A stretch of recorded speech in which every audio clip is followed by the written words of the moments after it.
कि सपा का गढ़ नहीं संभल, बल्कि मुसलमानों का गढ़ है संभल जो है। 6 बार से जो जिता रहे हैं, हम जिता रहे थे इकबाल महमूद को। आप पता चल जाएगा आप शहर विधायक को किसकी झोली में कितना करामत थी। आज टांगे हिले पड़ी हैं उनकी भाई। वो नहीं रहते थे जनता के बीच, हम रहते थे। हम उनका वोट दिलवाने का काम करते थे। वो तो मौज मस्ती करते थे अपनी 6 बार, और हम लोग इलेक्शन लड़ाते थे उनका, हम जिताते थे उनको। हम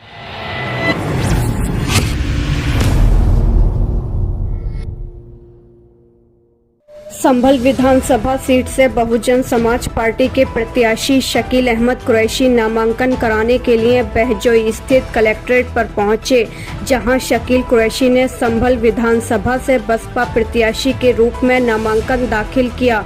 नामांकन दाखिल करने के बाद शकील कुरैशी नामांकन स्थल से बाहर निकले तो मेरा जिला के सहयोगी राहुल कुमार से शकील कुरैशी और उनके पुत्र हसनैन शकील ने खास बातचीत की, साथ ही विपक्ष पर जमकर हल्ला बोला। नमस्कार, मैं राहुल कुमार और आप देख रहे हैं मेरा जिला।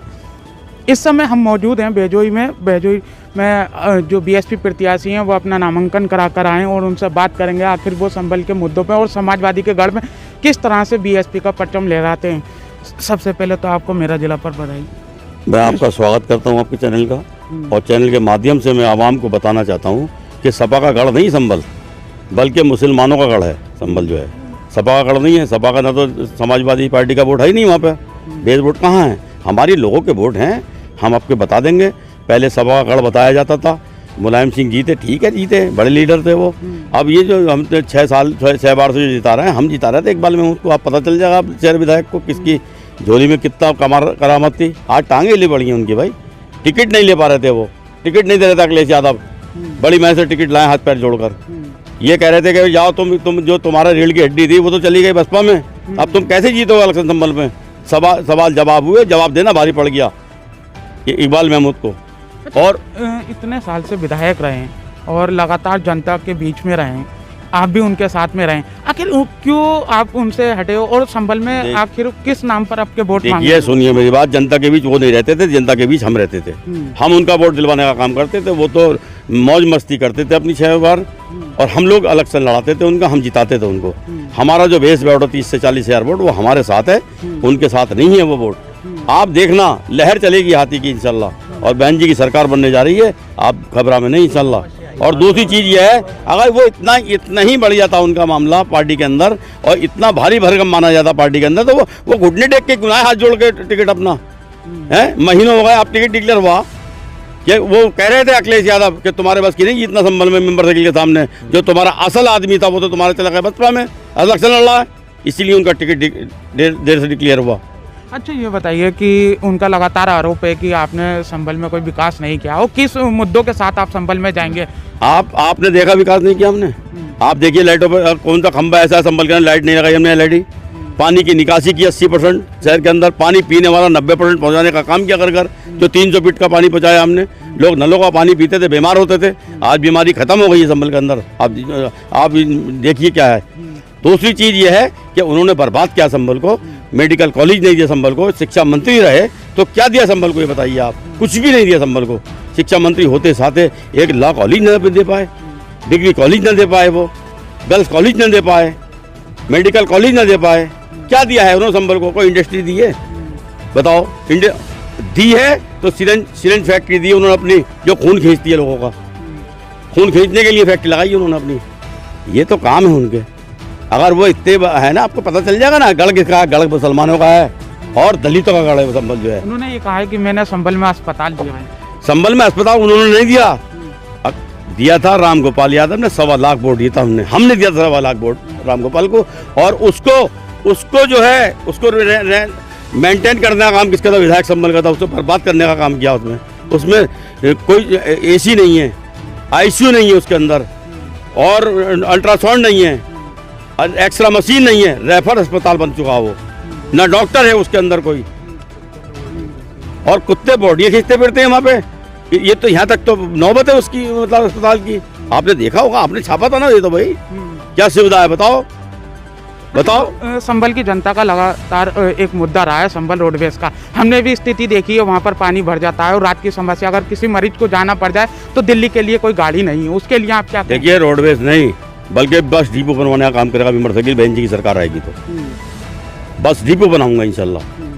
शिक्षा के मैदान में अगर बात करूं मैं तो मेडिकल कॉलेज बनाऊंगा अपनी निजी में इंशाल्लाह। मेडिकल कॉलेज दूंगा संभल के लोगों को, और बहन जी की सरकार आएगी तो यूनिवर्सिटी बनाने का काम करा सकेगी संभल के अंदर। युवाओं के साथ में आप रहते हैं और युवाओं से वोट भी मांगते हैं, क्या रुझान है युवाओं का इस बार? युवाओं का रुझान ये है कि संभल शहर के अंदर जिस तरीके से मेरी वालदा ने विकास किया है और मेरे वाले साहब ने और मैंने जिस तरीके से जनता के बीच रह के सुख दुख में साथ दिया है, आज जनता बिल्कुल तैयार बैठी है अपना जवाब देने के लिए इंशाअल्लाह अल्लाह ने चाहा।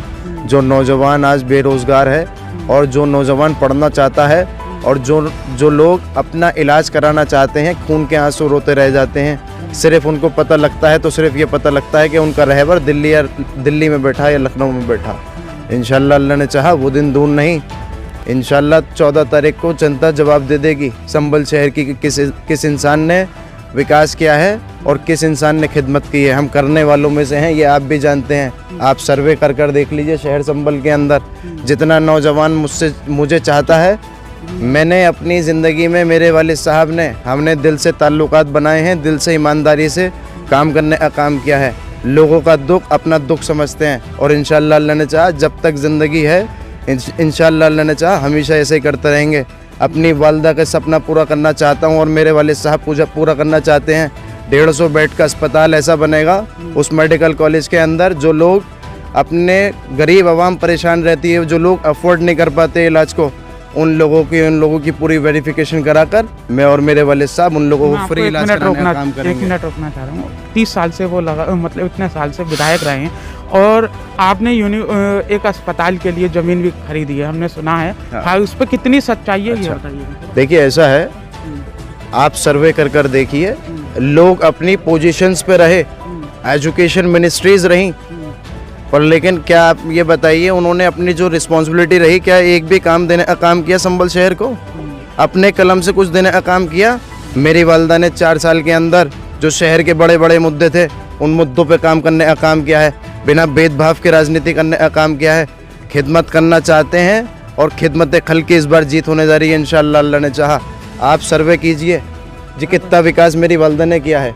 हाँ जी एक बार फिर कि ये बताइए आपके टक्कर किसको मानते हैं आप अपनी? संभल में त्रिकोणिया इलेक्शन है, जीती हमारी होगी इंशाल्लाह बसपा की। इलेक्शन जो किसी से भी हो सकता है, दोनों में से। अपील करना चाहते हैं? मैं अपील करना चाहता हूँ कि हाथी के निशान पे जो है कि सामने वाला बटन दबाकर बहन जी को मुख्यमंत्री बना दें, सारा विकास हो जाएगा। अगर आप जीतते हैं तो सबसे पहले किन मुद्दों को आप हल करेंगे? सबसे पहले मुद्दा रोडवेज का, मेडिकल कॉलेज का और स्वास्थ्य का।